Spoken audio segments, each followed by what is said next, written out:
C'est le missionnaire d'Adzopé, le pasteur Wawuloa Bertin, qui a fait découvrir l'histoire de sa vie page après page, le 3e jour de la 29e édition de l'UMPJ section Côte d'Ivoire. Né le 12 janvier 1980 à Gama en Côte d'Ivoire, il a grandi dans une famille religieuse, dont celle-ci, les parents lui ont inculqué les voies de Dieu dont il s'est détourné.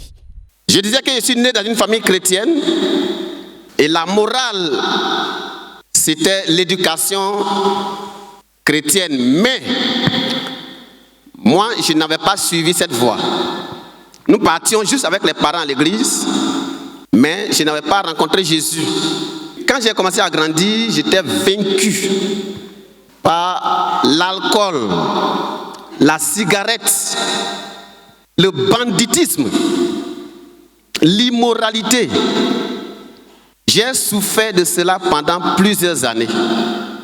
Arrivé au collège, quand nous sommes quittés près des parents, les choses s'étaient empirées. J'étais livré encore à moi-même et le vol s'est ajouté.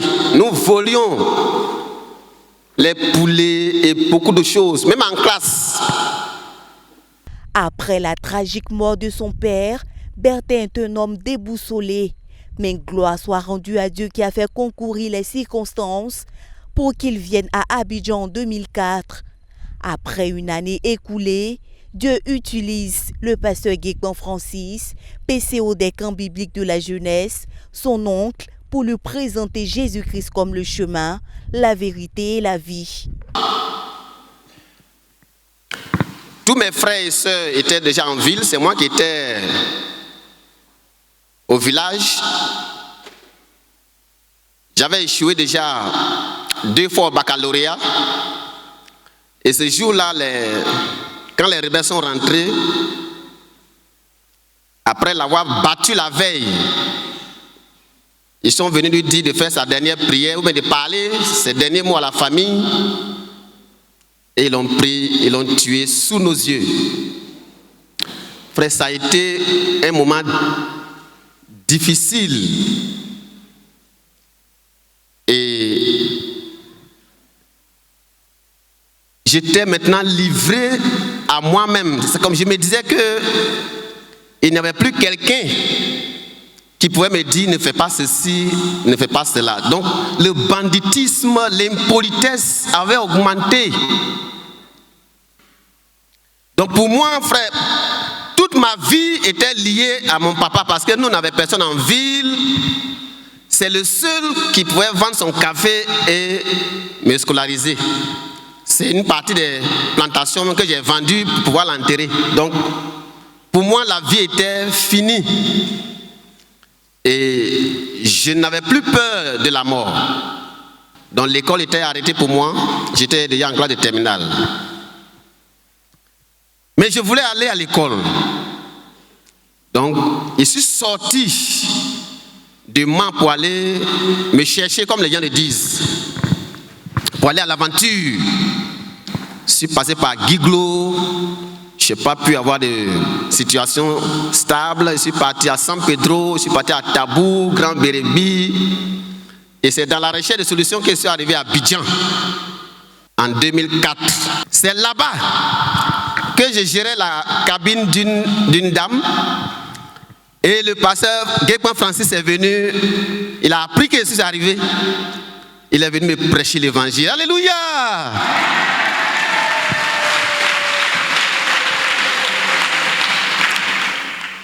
Et ça a été difficile parce que je ne voulais pas donner ma vie à Jésus. Parce que je me disais que Dieu m'avait abandonné. Mon seul espoir, qui était mon père, ils l'ont tué. Donc, mais par la grâce de Dieu, après plusieurs tentatives, lorsqu'il y a eu la convention 2005 à Yamoussoukro, il dit que Maman Mado cherche quelqu'un pour venir faire la livraison de nourriture, comme elle fait la restauration au domicile, pour faire la livraison de la nourriture dans les bureaux, dans les salons de coiffure, aux 2 plateaux. Donc c'est pour ça que je suis parti. Quand ils sont revenus de la convention avec la puissance, ah non, tout le monde dans la maison me bombarde l'évangile.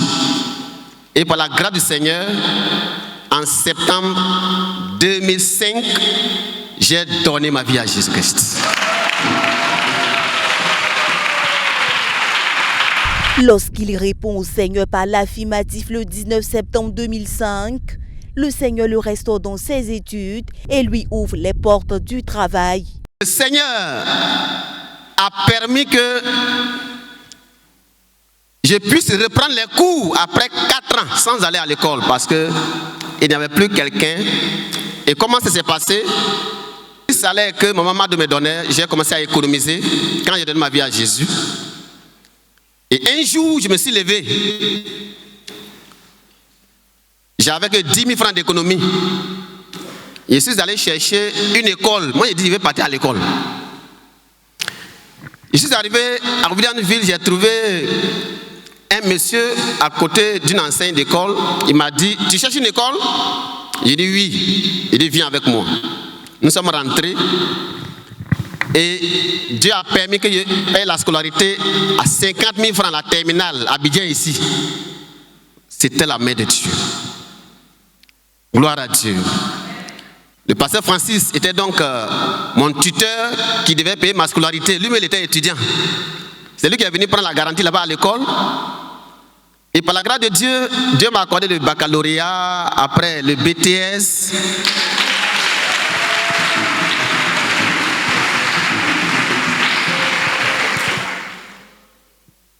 Et j'ai commencé à travailler. Le Seigneur le conduit dans ses premiers pas dans les bras de la sœur Madeleine Kofi, considérée comme une mère pour lui, bien qu'il ait perdu sa mère biologique à 4 ans. Chez Maman Mado, c'était une vie merveilleuse. Dieu l'a utilisée pour être ma mère. Et elle est restée ma mère jusqu'à aujourd'hui.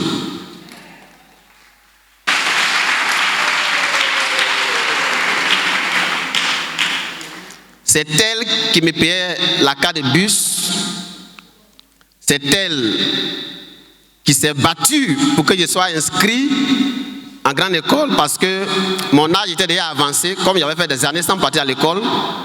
Un ministère pastoral efficace égrené par la sœur Madeleine et le pasteur Francis, en obéissance au conseil donné par le pasteur Boniface Meunier, leader de la CMCI Côte d'Ivoire, dans son livre « Bâtir un jeune disciple » au chapitre 3 qu'il a titré « Donner ses soins à la brebis ». Il dit ceci: « Chaque berger doit connaître ses brebis, veiller sur elles et en prendre soin. Les soins que le faiseur de disciples administre vont du spécifique au général. Il englobe toute la personnalité du disciple, son corps, son âme et son esprit. Avec pour objectif principal garder la brebis dans la bergerie, le ministère pastoral a conduit Bertin de Pêcheur en une personne repentie, d'un enfant de Dieu ayant expérimenté la guérison intérieure, en un fervent pasteur missionnaire servant Dieu avec son épouse et leurs 4 enfants. Sa zone compte à ce jour 37 assemblées et 1380 membres. Je suis missionnaire. Mais comment ça s'est passé?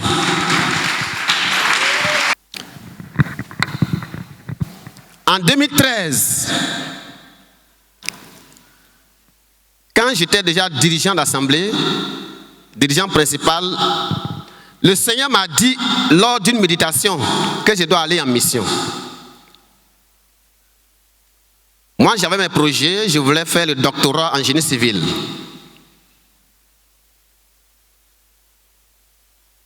Je n'avais pas répondu favorablement au Seigneur ce jour-là. En 2016, le Seigneur m'a dit, quelqu'un qui doit aller en mission doit rendre visite aux brebis. J'ai dit, mais moi j'ai quel projet de mission? Et puis, lorsque en 2017, j'ai pris un congé annuel. Quand je devais reprendre, le patron a dit, bon, actuellement, il n'y a rien à faire, tu peux te reposer un peu. Donc, j'ai fait 1 à 2 mois. On était déjà en décembre. Donc, en tant que dirigeant d'assemblée, je suis allé pour faire le bilan de l'assemblée et puis planifier les objectifs de l'année 2018. Quand j'ai fini la retraite, j'ai dit à Dieu, Seigneur, j'ai fini. Je veux partir, bénis-moi. Et le Seigneur m'a dit, tu vas aller en mission. Et là où tu vas partir, je vais le dire à mon serviteur. Dans mon intuition, je savais que Dieu parlait du pasteur Ménié Boniface. Mais je n'ai rien dit, ni à ma femme, ni à mon frère de disciple, personne. En 2010, mon maman m'avait demandé d'aller chercher Dieu pour me marier. Et par la grâce du Seigneur, le Seigneur m'a accordé une merveilleuse femme, la sœur Huguette Waou. En 2012, en novembre 2012, nous sommes mariés. Et donc, lorsqu'en 2017, le Seigneur m'a parlé, un jour en janvier 2018, quand on va aux enseignements, annonce. L'école missionnaire ouvre ses portes le 1er février 2018. Mon cœur bat, mon cœur bat. Le 31 janvier 2018, mon voisin, c'était le pasteur Thio. Et je lui dis, bon, est-ce qu'un dirigeant d'assemblée peut venir juste à l'école pour se former et puis aller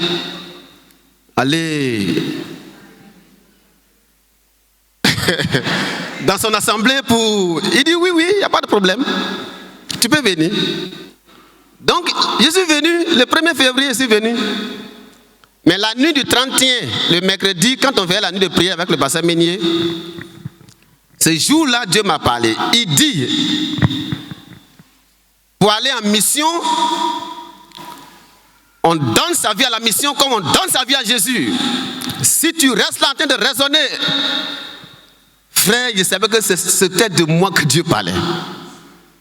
Donc quand je suis venu, on a rempli les fiches de renseignement. On a donné, le pasteur, tu es parti avec. Quelques jours après, il est revenu. Il dit, il y a certains candidats qu'on doit libérer. Les autres peuvent continuer le cours. Il a commencé à dire les noms, ceux qui ont été libérés, ceux qui doivent rester. Et puis ma fille, ceux-là, il a pris pour déposer de côté. Il dit, frère Bertin, on doit se voir après.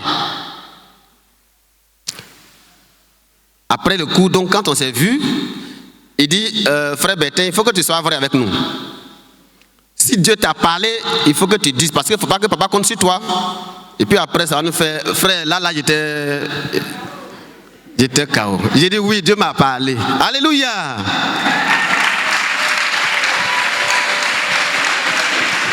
C'est comme cela qu'il a ajouté ma fiche à ceux qui devaient continuer le cours. Il n'avait pas encore rendu d'émission, mais il faisait cours. C'est étant à l'école là que j'ai rédigé ma lettre de démission. Je me souviens même qu'un jour, j'étais sorti pour aller à la boulangerie. Quand je revenais, frère, il y avait des offres d'emploi, on m'appelait pour les entretiens. Mon cœur a commencé encore à battre. Quand je suis arrivé au portail de l'église à Djamé, j'ai dit, Seigneur Jésus, je vais partir en mission. Et la pression a disparu jusqu'à aujourd'hui.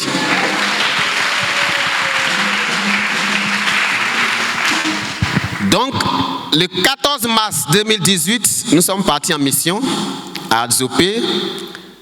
Et avant même qu'on arrive là-bas, les frères rendent témoignage. Quand nous sommes arrivés là-bas après, les frères rendent témoignage que le pasteur Mani est parti là-bas pour dire que j'ai trouvé votre missionnaire.